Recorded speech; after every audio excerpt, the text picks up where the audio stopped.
Oh my God. The sun burned like fire in the sky. Big Jack Monroe rode his horse through the endless desert. Sand and dust covered everything. No trees, no water, no people. Just empty land that went on forever. Jack was a giant man. He stood 7 feet tall. His shoulders were wide like a barn door. His hands were big enough to crush rocks. People feared him because of his size. But inside, Jack was alone, very alone. He had been riding for 3 days. His horse, Ember, was old and tired. She walked slowly through the hot sand. Jack had only a little bit of dried meat left in his bag. His water bottle was almost empty. He should have reached the next town by now. But somewhere, he took the wrong path. The desert was quiet. Too quiet. Only the sound of wind and Ember's heavy breathing filled the air. Jack wiped sweat from his face. His skin was dark from years under the sun. His beard was long and gray. Deep lines covered his face like cracks in dry earth. 20 years. That was how long Jack had lived alone in the frontier. 20 years since he left everything behind. 20 years since he talked to another person for more than 5 minutes. The loneliness sat heavy on his chest like a stone. Every day felt the same. Wake up, ride, make camp, sleep, wake up again. No family, no friends, nothing. Jack pulled his hat down to block the sun. He looked around at the dead land. Brown rocks, dry bushes, dead trees that looked like skeleton hands reaching for the sky. This was his life now, empty, silent, forgotten. Then he heard something, a sound that did not belong to the wind. Jack stopped Ember. He listened carefully. There it was again, a soft cry, a whimper. Something was in pain. His first thought was to keep riding. The frontier taught him one lesson very well. Mind your own business.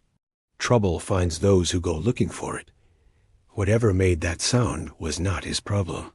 But the sound came again, weaker this time, desperate. Jack felt something stir in his chest, something he had not felt in a very long time. Curiosity. Or maybe it was something deeper. Loneliness can make a man do strange things. He climbed down from Ember. His boots hit the sand with a soft thud. He tied Ember to a dead tree and walked toward the sound. His hand rested on the gun at his hip. The desert was full of dangers, snakes, wild animals, sometimes dangerous men. He walked around a pile of big rocks. Behind them stood some dead Joshua trees, their twisted branches pointing in all directions. The sound came from there. Jack moved slowly, carefully. Then he saw it. A wolf. A massive gray wolf lay on the ground behind the trees. A huge boulder had fallen on its back leg. The leg was crushed. Blood soaked the sand around it. The wolf was trapped, dying. Jack stopped breathing. His hand gripped his gun. Wolves were killers, dangerous, smart. Even a trapped wolf could tear a man's throat out if he got too close. But this wolf was not snarling. It was not trying to attack. It just lay there, looking up at Jack with golden eyes. Those eyes were full of pain, full of fear. But there was something else in them too. Something that made Jack's heart squeeze tight in his chest. Recognition. The wolf knew it was dying. The wolf knew Jack could end its suffering, or walk away and let it die slowly in the sun. Those golden eyes just stared at him, waiting, hoping, begging. Jack had seen that look before, in mirrors, in still water, in his own reflection. The look of something broken, something abandoned, something waiting for the end. Most men would shoot the wolf. It was the right thing to do, the practical thing. A wolf was a dangerous animal. It killed livestock. It attacked travelers. Ending its life quickly was mercy. Jack pulled out his gun. He aimed it at the wolf's head. His finger touched the trigger, but he could not pull it. The wolf did not look away. It just kept staring at him with those golden eyes. Jack saw himself in those eyes.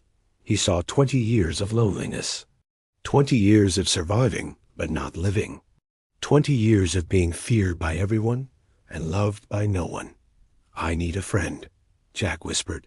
His voice was rough from not being used. "And you need food." It was a crazy thought. Insane, suicidal. You cannot befriend a wolf. Wolves are wild. Wolves are killers.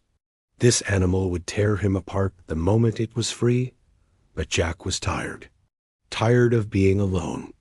Tired of the empty silence. Tired of waking up every morning with no reason to keep going. He put his gun back in its holder. He walked closer to the wolf. The animal's ears went back. Its lips pulled back, showing white teeth. A low growl came from deep in its throat. Jack knelt down in the sand. Up close, he could see how badly the wolf was hurt. The leg was completely crushed. Bone showed through the torn skin. Blood kept flowing. The wolf would die soon if something did not change. "Easy now," Jack said softly. "I am going to help you. Or die trying." He put his massive hands on the boulder. It was heavy. Very heavy. Maybe too heavy even for a man his size. But Jack had spent 20 years moving rocks, building fences, digging wells. His strength was all he had left in this world. He took a deep breath. Then he pushed. Jack pushed against the boulder with all his strength. His muscles burned. Sweat poured down his face. The rock did not move. He pushed harder. His boots dug into the sand. His arms shook. His back screamed with pain. The boulder was like a mountain. Too heavy. Too big. But Jack did not stop. He thought about all the years he spent alone. All the nights with no one to talk to. All the mornings waking up to silence. If he walked away now, nothing would change. He would die alone, just like this wolf. "Move!" Jack shouted at the rock. He pushed with every bit of power in his giant body. His face turned red. Veins stood out on his neck. Then, finally, the boulder shifted. Just a little. Just enough. Jack pushed one more time. The rock rolled to the side with a heavy thud. The wolf was free. For a moment, nothing happened. The wolf lay still in the sand. Its crushed leg bent at a terrible angle. Blood everywhere. Jack stepped back quickly. He put his hand on his gun again. The wolf lifted its head. It looked at Jack. Then it tried to stand. The animal fell immediately. Its broken leg could not hold any weight. The wolf let out a cry of pain that echoed across the desert. It was a sound full of suffering, full of hopelessness. Jack knew that sound. He had made sounds like that in his own dark moments. When loneliness felt like it would crush him. When he wondered why he kept going. The wolf tried to crawl away.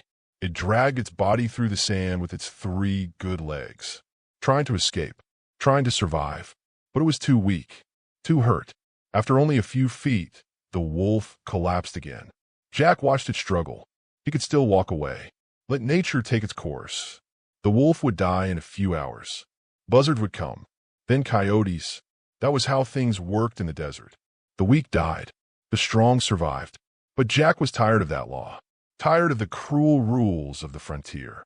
He walked toward the wolf slowly. The animal's ears went flat against its head. Its golden eyes watched Jack's every move. A deep growl came from its throat. Even dying, the wolf was ready to fight. "I'm not going to hurt you," Jack said quietly. His voice was gentle, a voice he had not used in 20 years. "I'm going to help." The wolf did not believe him. Why would it? Humans killed wolves. Humans were the enemy. Every instinct in the wolf's body screamed danger. Jack knelt down a few feet away. He moved very slowly, very carefully. He took off his shirt. The desert sun burned his bare shoulders. He tore the shirt into long strips. Bandages. The wolf watched with suspicious eyes. It growled again, louder this time. "I know you were scared," Jack said. "I would be scared too." He reached for the wolf's broken leg. Fast as lightning, the wolf's teeth snapped at his hand. Jack pulled back just in time. The teeth missed his fingers by inches. "Okay," Jack said. "I understand. You do not trust me yet." He sat down in the sand. He did not move. He just sat there under the hot sun, looking at the wolf. Minutes passed. The wolf kept growling, kept watching. Jack waited.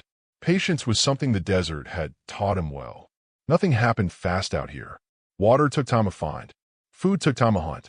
Trust would take time too. Slowly, the wolf's growling stopped. Its body relaxed a little. The pain was too much. The animal was too tired to keep fighting. Jack moved again, very slow, like moving through water. He reached out with the cloth strips. The wolf's lips pulled back, showing teeth, but did not snap this time. Jack touched the broken leg gently. The wolf flinched. A whimper escaped its throat, but it let Jack touch it. Working carefully, Jack wrapped the leg. He had set broken bones before. Horse legs, cow legs, even his own arm once after a bad fall. He knew what to do. The leg was badly crushed.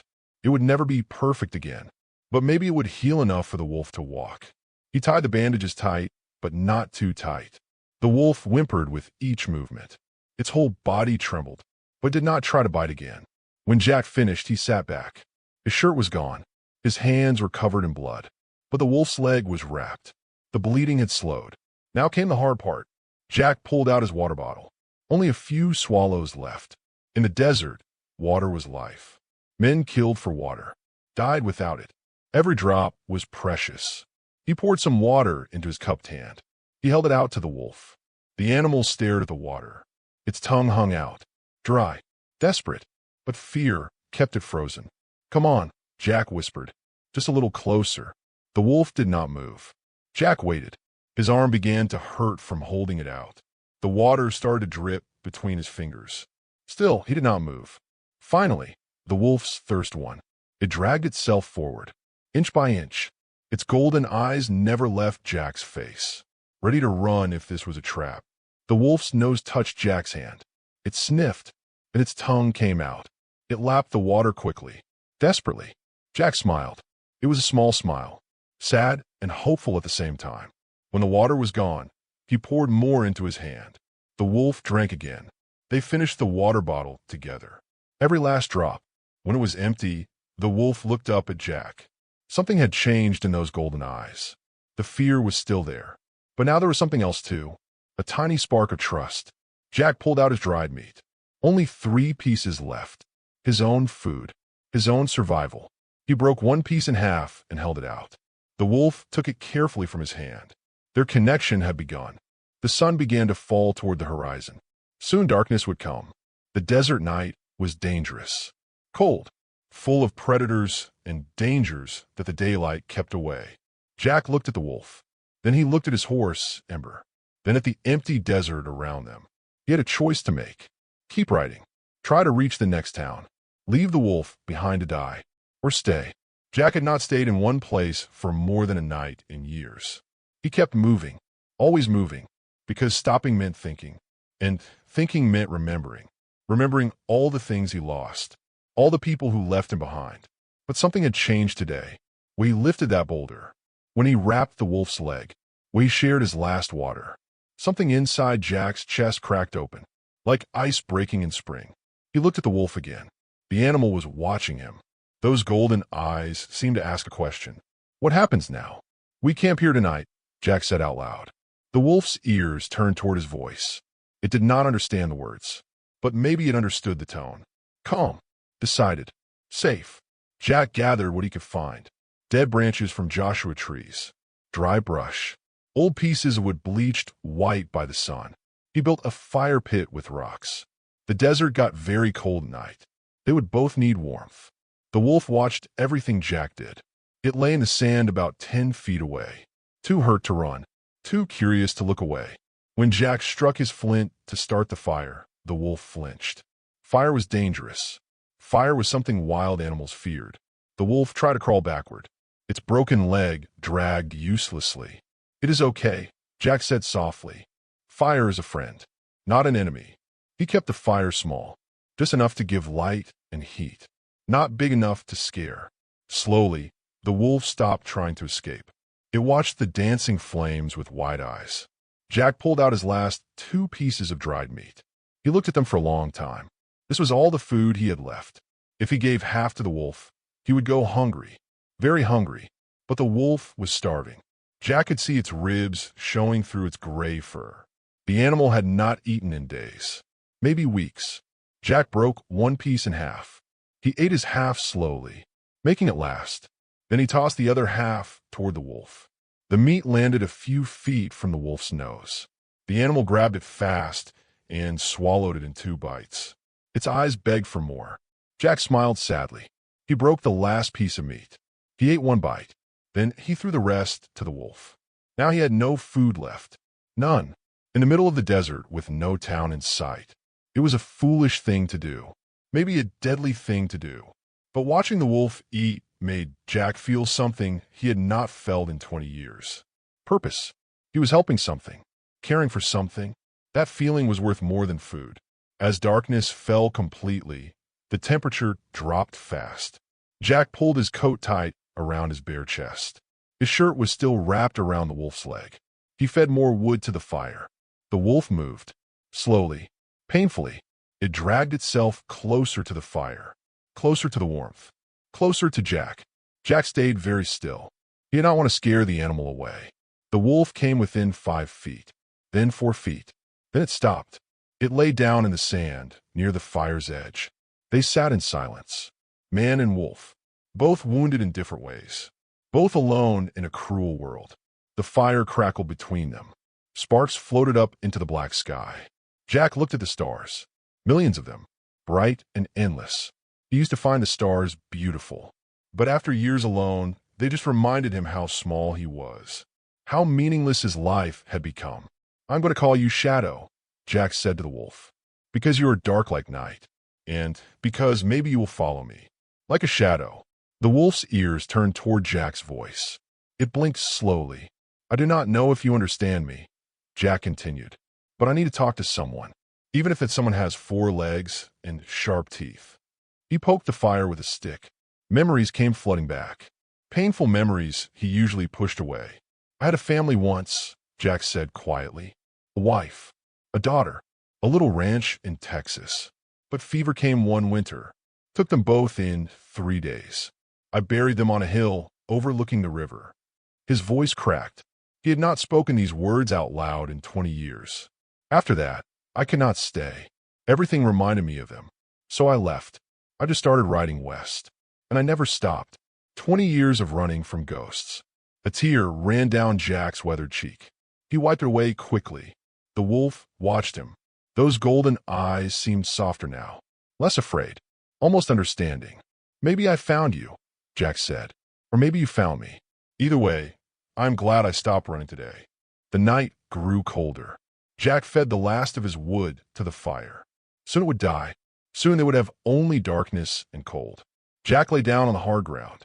He used his saddle as a pillow. His stomach growled with hunger. His body ached from lifting the boulder. But his heart felt lighter than it had in years. He closed his eyes. Then he felt something. Warmth against his back. Jack opened his eyes and turned his head slowly. The wolf had moved even closer. It lay pressed against Jack's back, sharing body heat in the freezing night. Jack held his breath. One wrong move could break this moment, could destroy the fragile trust they were building. But he did not move. He just lay there feeling the wolf's warmth, feeling its breathing, feeling less alone. "Thank you, Shadow," Jack whispered. For the first time in 20 years, Big Jack Monroe did not sleep alone, and neither did the wolf. Morning came cold and gray. Jack woke up with the wolf still pressed against his back. He stayed very still, did not want to break the peace of this moment. Shadow's eyes opened. The wolf lifted its head and looked at Jack. For a second, fear flashed in those golden eyes. Then the wolf seemed to remember. Remember the water, the food, the warmth. The fear faded. Jack sat up slowly. His stomach hurt from hunger. He had not eaten since yesterday. No food, no water, just empty desert in every direction. He needed to hunt, find food, find water, or they would both die out here. But first, he checked Shadow's leg. The bandages were still tight. The bleeding had stopped, but the leg was swollen, hot to touch. Infection was starting. Jack's heart sank. Infection in the desert meant death. He had seen it happen to men and animals. Without medicine, without clean water, the infection would spread. Shadow would die slowly, painfully, unless Jack could find help. He stood up and looked around. Which direction? East, west, north, south? Everything looked the same. Sand and rocks and dead plants. Then he remembered. 3 days ago, before he got lost, he passed near some hills. Hills sometimes had caves. Caves sometimes had water. Small springs that survived even in the driest season. If he could find those hills again, maybe he could save Shadow. But Shadow could not walk. The wolf's leg was too broken. Too painful. Jack looked at his horse, Ember. The old mare was tired. Weak. She could barely carry Jack's weight. Adding a full-grown wolf would be too much. Jack made a decision. He would walk. Let Ember carry Shadow. He moved toward the wolf carefully. Shadow, he said softly, I need to lift you. It will hurt, but I need to get you on the horse. Shadow's ears went flat. The wolf did not understand, but it sensed something was about to happen. Jack reached down. Shadow growled. Teeth showed, but the growl was weak. Tired. I know, Jack said. I know it hurts, but trust me.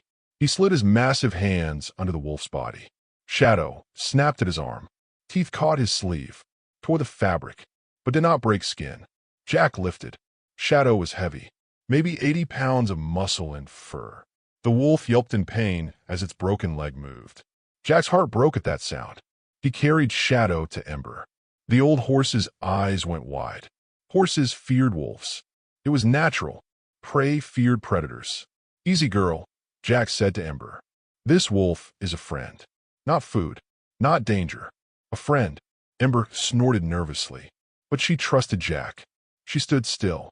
Jack lifted Shadow onto the saddle. The wolf was too weak to fight, too hurt to jump down.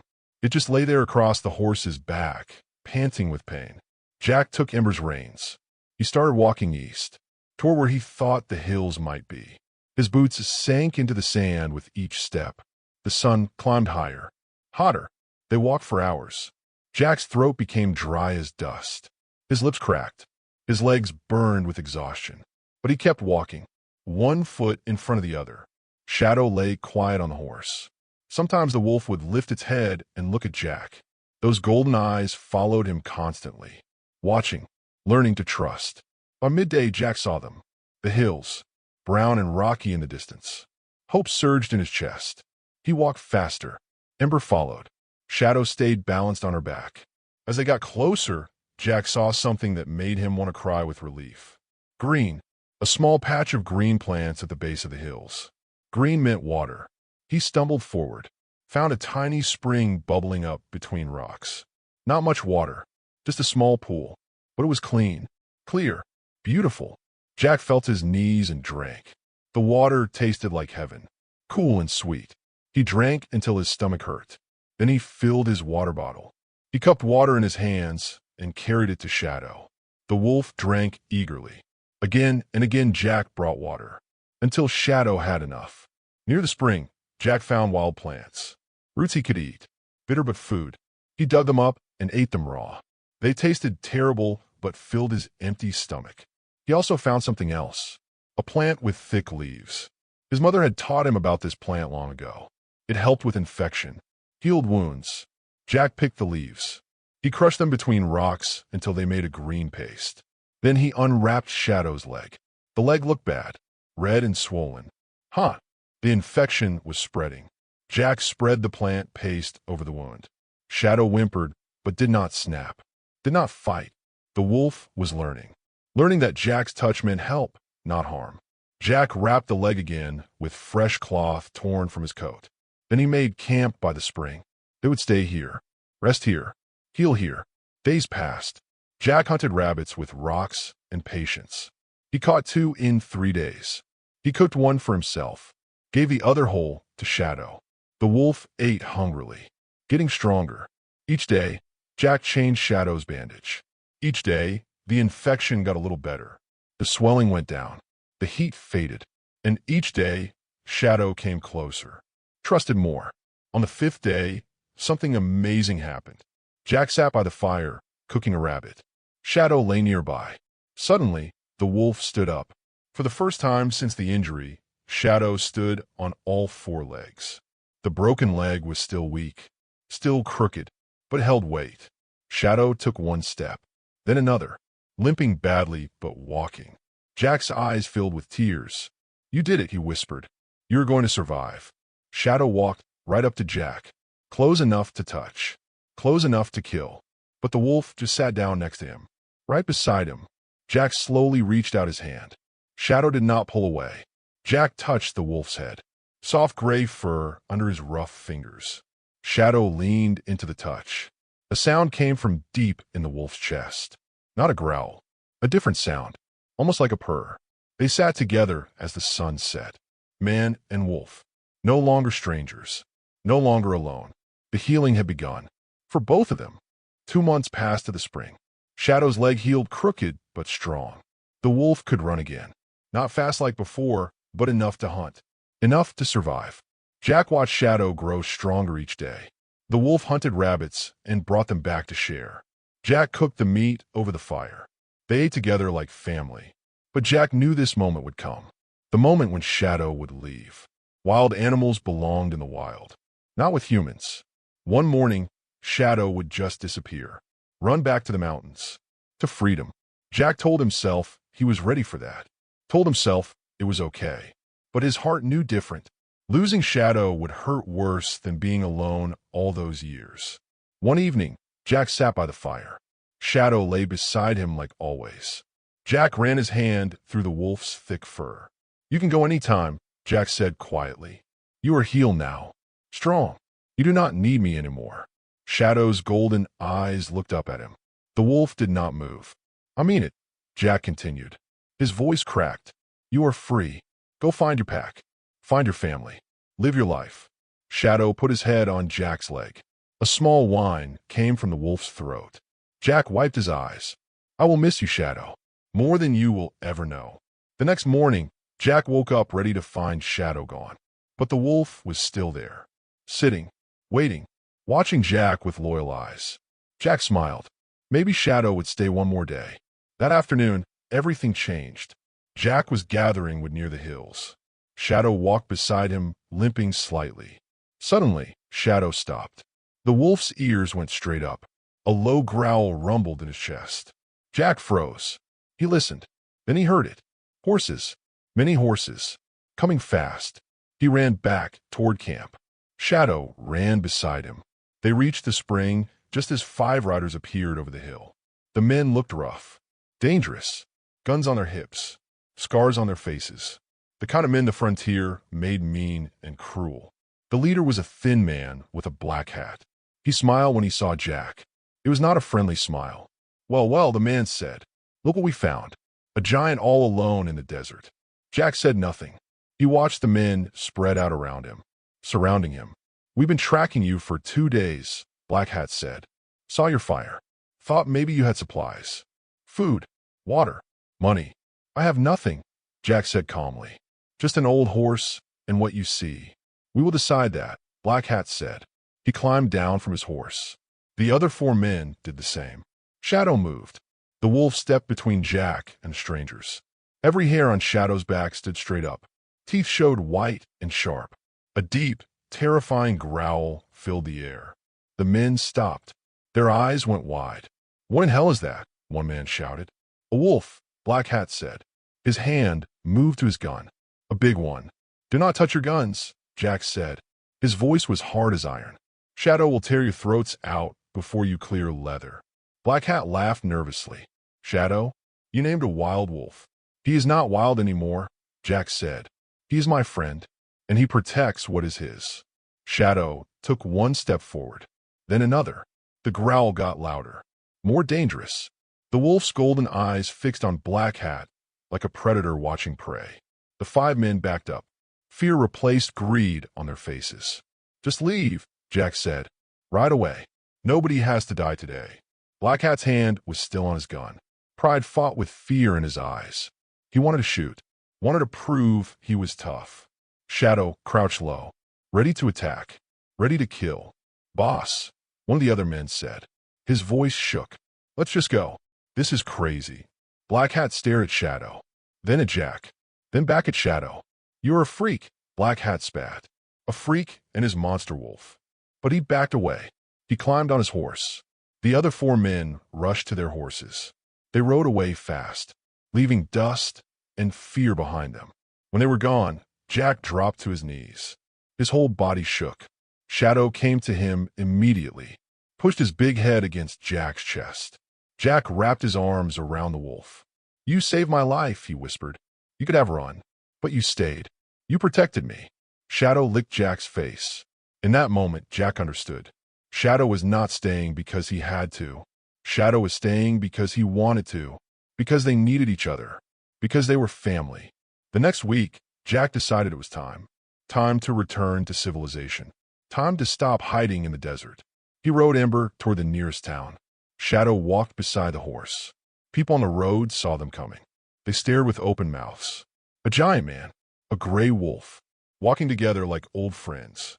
When they reached the town, children ran to see. Adults whispered and pointed. No one had ever seen such a thing.